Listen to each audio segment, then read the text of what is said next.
name is Carmine Sings, and I'd like to welcome you to Carmine Sings. This is actually the first official episode. We had the pilot last week, and I'd like to start off the series with one of my favorite entertainers of all time, Mr. Frank Sinatra, with a way to start the show. As I always mention at the beginning of each show, this is not an imitation. This is basically my interpretation of these great songs. And what we're going to do for you now is give you a little bio information, and then we're going to jump right into the music of some of Frank Sinatra's greatest hits. All right. Frank Sinatra was born on December 12th, 1915, in the town of Hoboken, New Jersey, in an apartment at 415 Monroe Street. Though the birth certificate, which was not recorded until the 17th, bore the name Frank Sinatra, that was a clerical error. It was later changed to Francis A. Sinatra, and he would eventually later say that the A stood for Albert. Actually, they didn't really specify what the A stood for on the birth certificate. He was the son of Italian immigrants. Sinatra showed an early interest in singing, performing for tips on a street corner at 8 years old, and later at the age of 11 in a bar owned by his parents. Patrons would lift young Frank up onto a player piano, and he would sing for a dime a song.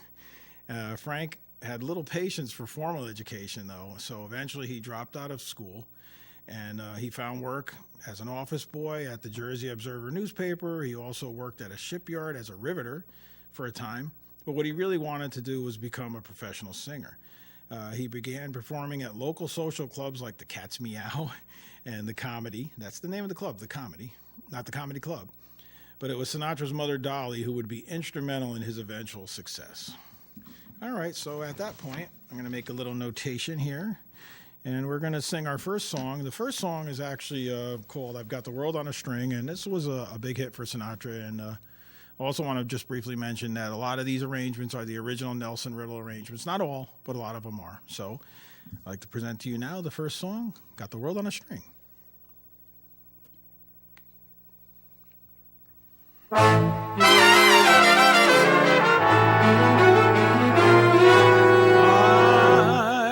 Got the world on a string, I'm sitting on a rainbow, got that string around my finger.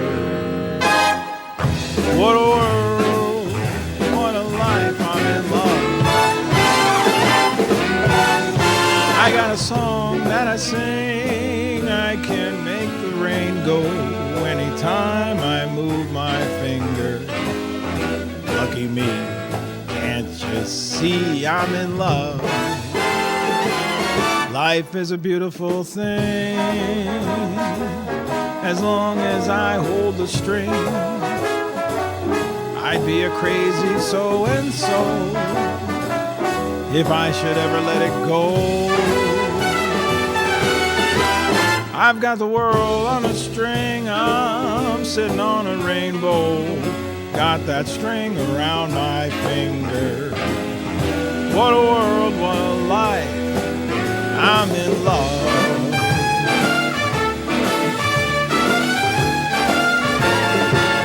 Life is a wonderful thing, as long as I hold the string. I'd be a silly so-and-so if I should ever let it go. 'Cause I've got the world on a string, man, I'm sitting on a rainbow, got that string around my finger. What a world, man, this is the life. And now I'm so in love.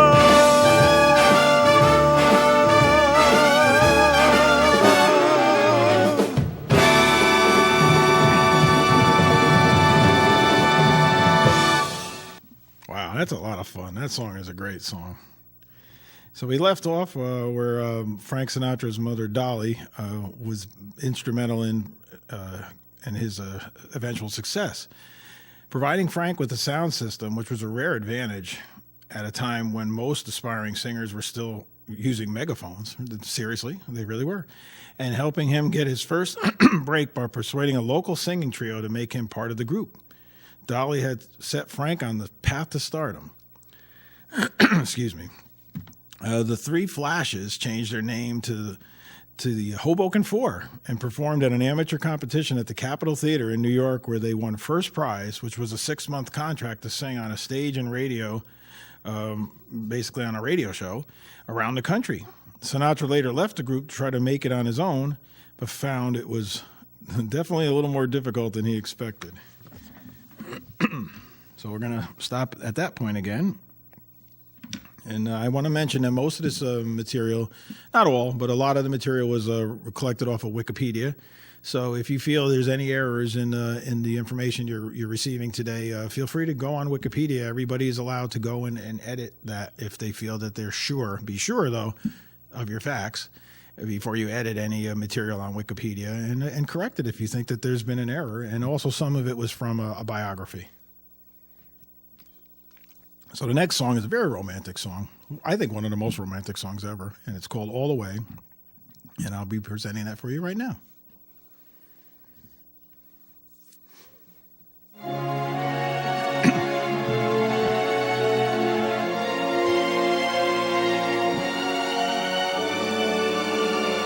When somebody loves you, it's no good unless he loves you all the way. Happy to be near you when you need someone to cheer you all the way. Taller than the tallest tree is. Well, that's how it's got to feel. Deeper than the deep blue sea is. That's how deep it goes if it's real. When somebody needs you, it's no good unless he needs you all the way through the good or lean years and for all the in-between years. Come what may, who knows where the road will lead us? Only a fool would say. But if you'll let me love you, it's for sure I'm gonna love you all the way, all the way.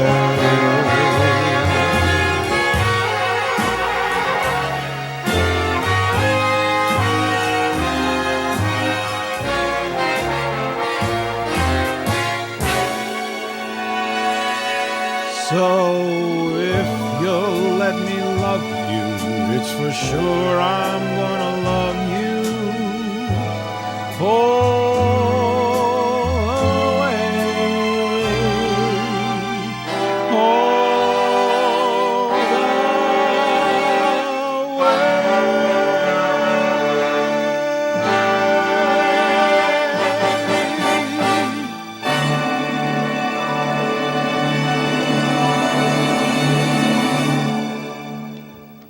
What a beautiful song. So where we left off was Frank decided to step out on his own to be the solo artist he always dreamed he would be. Once again, Dolly stepped in, helping Frank secure a job as a singing waiter and MC at the Rustic Cabin, which was a famous club frequented by many popular musicians. It was there that Sinatra met the band leader, Harry James, who was so taken with the young singer, he signed him to a one-year contract at $75 a week. Now, if you were making $75 a week now, that doesn't sound like a lot, but back then that was definitely a good wage, probably equivalent to at least a few $100. Basically, it was with James that Frank made his first commercial recordings, actually. None of the 5 records became immediate hits. The reissued All or Nothing at All went to number 2 on the charts 4 years later.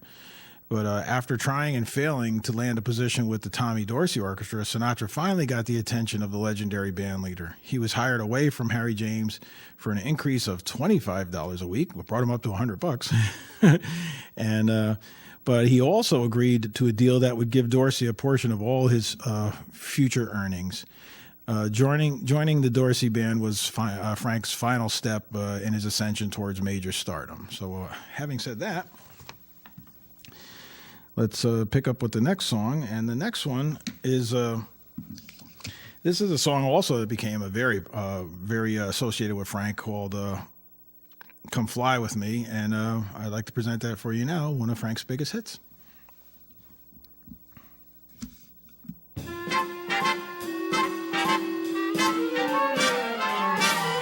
Come fly with me, let's fly away.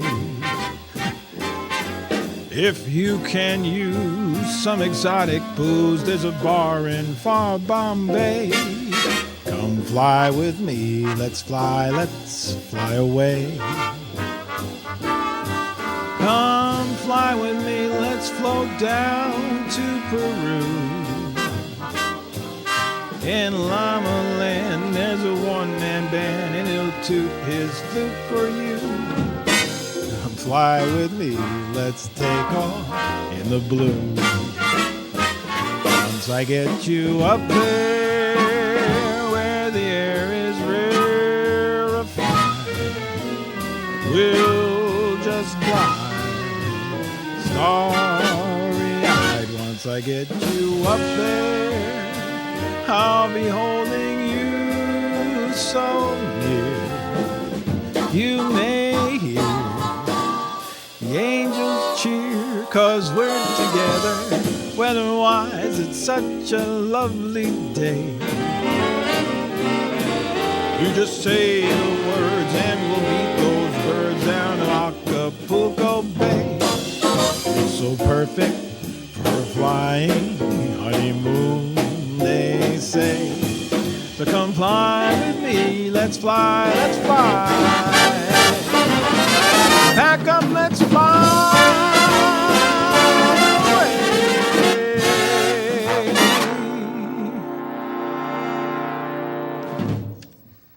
All right, that was Come Fly With Me. Yeah, as you can see, we record this. This is what we call live on DVD. So there is no editing here. So I jumped the gun there a little on the beginning of that one, and then I also popped my pee, as we call it in the business. So sorry about popping my pee. That's very rude of me.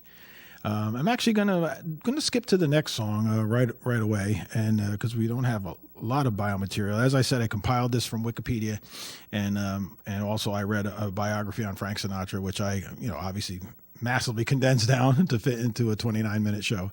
So this next song is a very upbeat song, and as I had just mentioned, I also want to thank my brother Al Iantorno, who's in the booth. I'm going to give him a warning that when I downloaded these songs, Al, the next one is cranking. It's loud, so be ready for that, audio man. All right, let's continue on with "Lady Is a Tramp."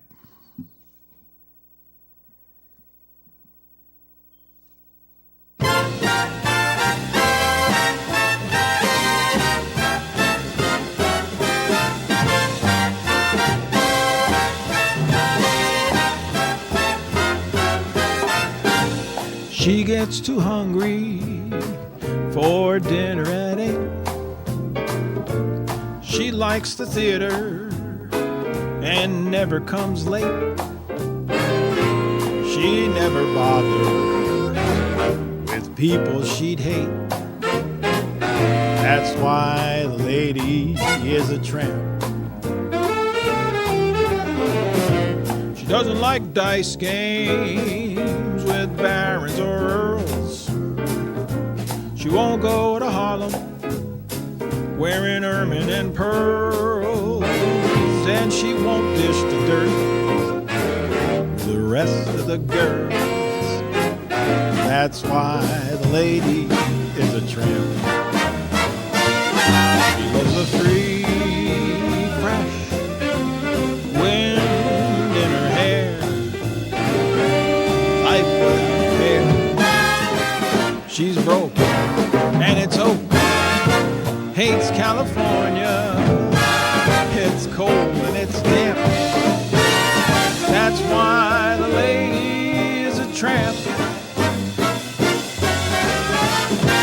gets far too hungry to wait for dinner at 8.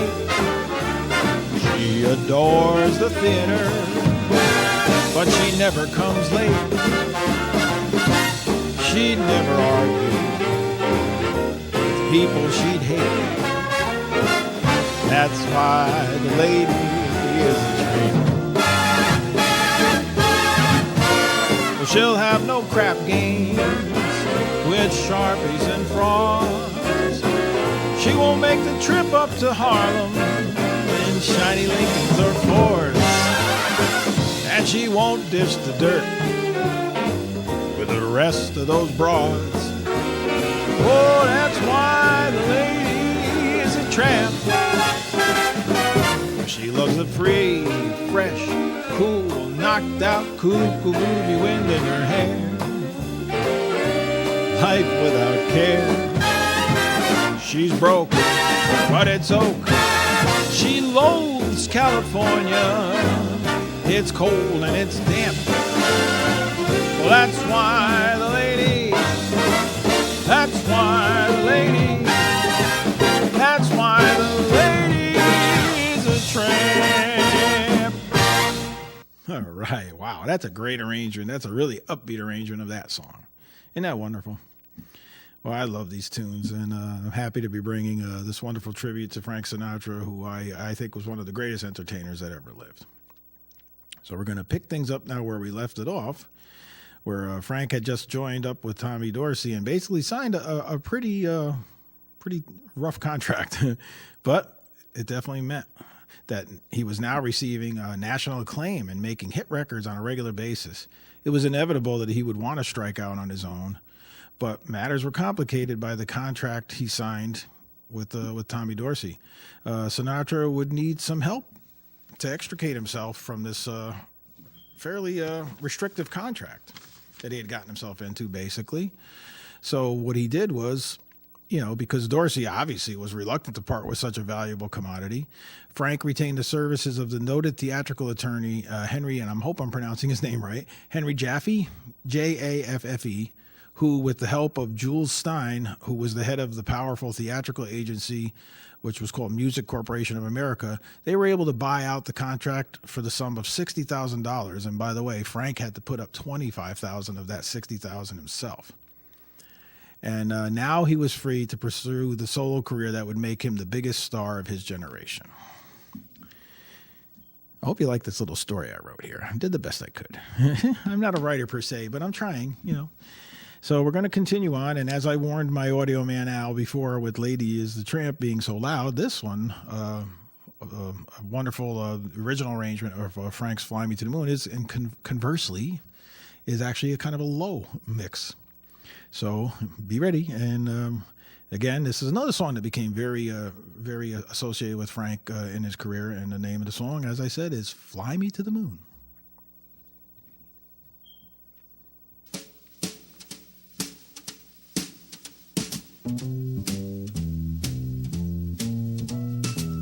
Fly me to the moon and let me play among the stars.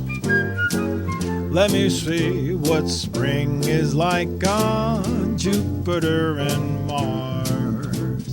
In other words, hold my hand. In other words, darling, kiss me. Fill my heart with song and let me sing forevermore. You are all I long for, all I worship and adore. In other words, please be true. Yeah, in other words, I love you. Take it, band.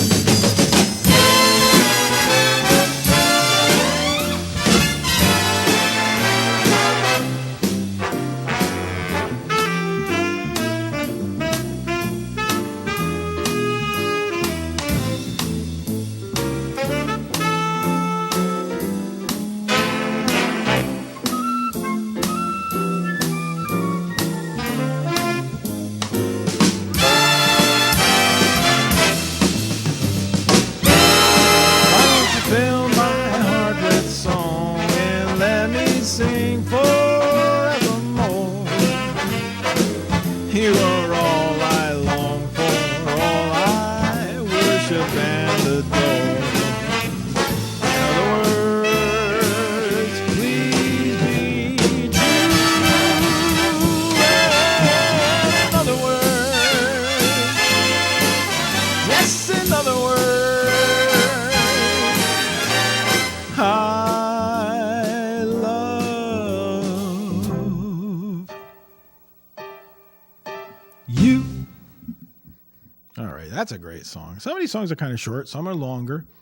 I'm going to do as I did earlier and just skip ahead to the next song here. And I want to just briefly say again, this one is a pretty fair approximation of the original arrangement by Mr. Nelson Riddle. He wasn't the only arranger Sinatra had, but one that was closely associated with him in some of his biggest hits.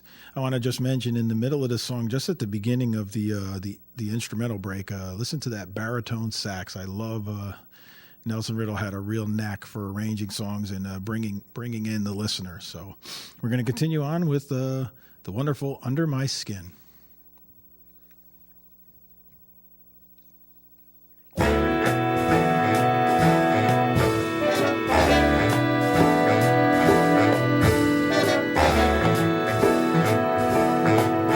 I've got you under my skin. I've got you deep in the heart of me, so deep in my heart that you're really a part of me. Yes, I've got you under my skin. I've tried so not to give in. You know, I said to myself, this affair ain't gonna go so well.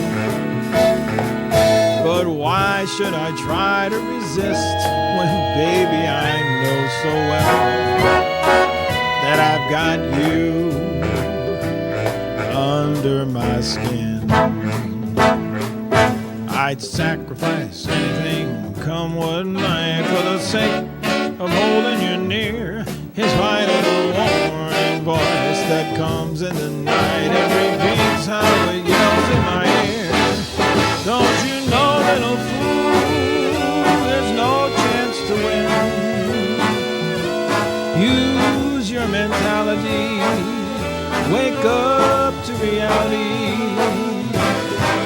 But each time that I do, just the thought of you makes me stop before I begin. Because I've got you under my skin. There's that baritone sax I was telling you about. Almost sounds like an old bullfrog.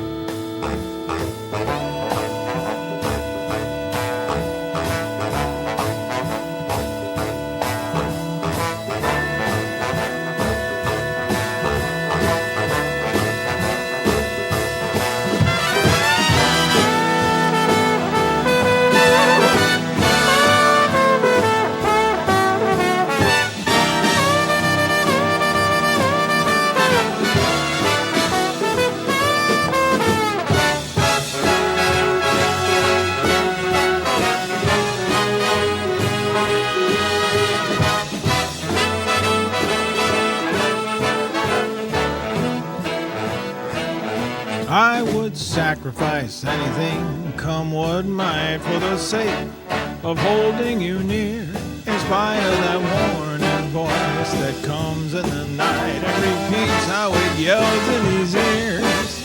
Don't you know, little fool, there's no chance to win. Why not use your mentality? Step up, wake up to reality. But each time I do, just the thought of you makes me stop just before I begin. Because I've got you under my skin, and I love you under my skin. Yeah.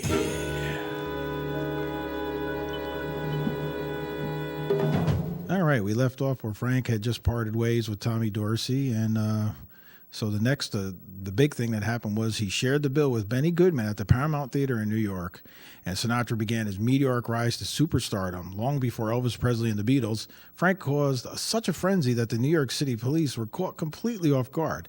The so-called Bobby Soxers stormed the theater and lined the streets for blocks for the chance to see Frankie. The Paramount extended an initial 1-week appearance to 2 months. At that time was a theater record, and Sinatra Mania became news all over the world.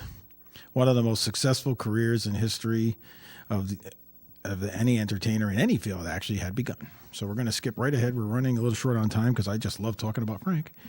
And the next one, this song was originally sung by Liza Minnelli in a movie of the same name, and Frank gave it his wonderful turn. And the name of the song is New York, New York.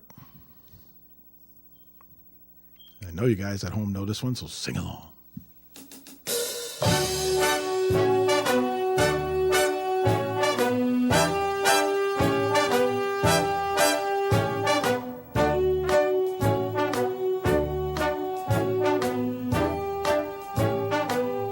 Start spreading the news.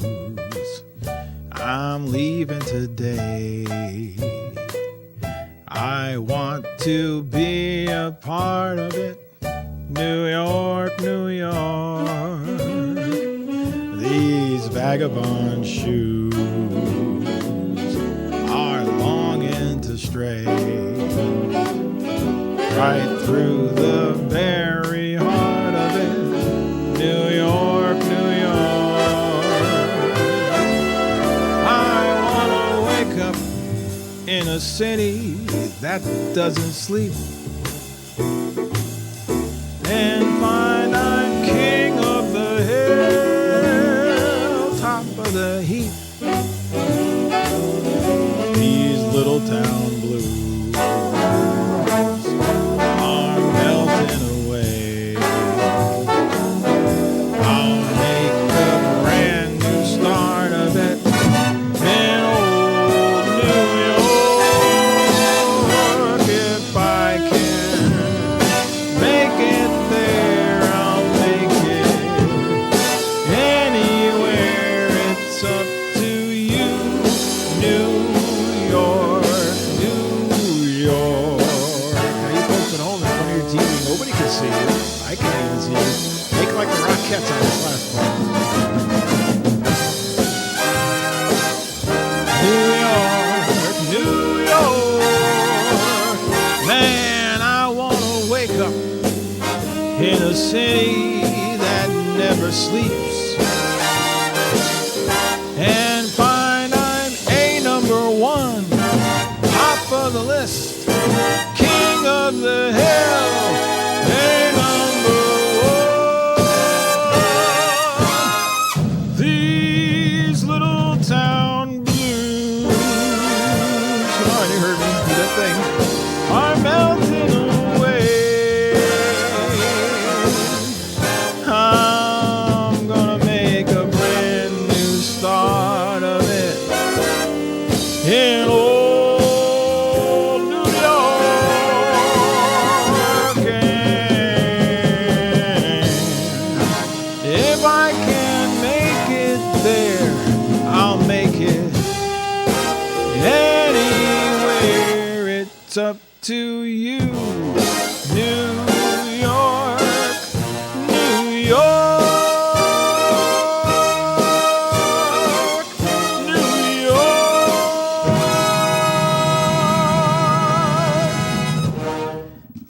Whee!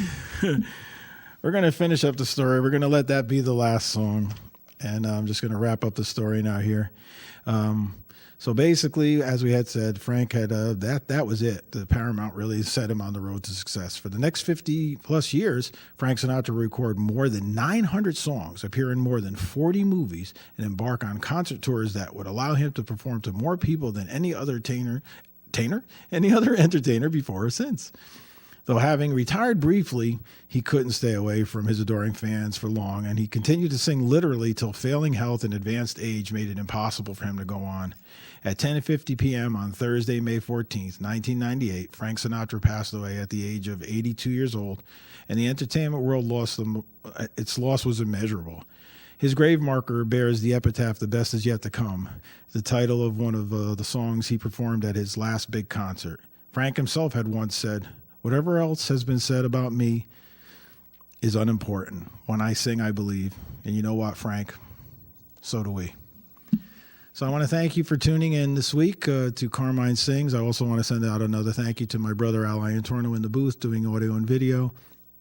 And let's hopefully you'll tune in again next week when the artist will be it'd be a surprise. It's a surprise to me, so it's going to be a surprise to you too.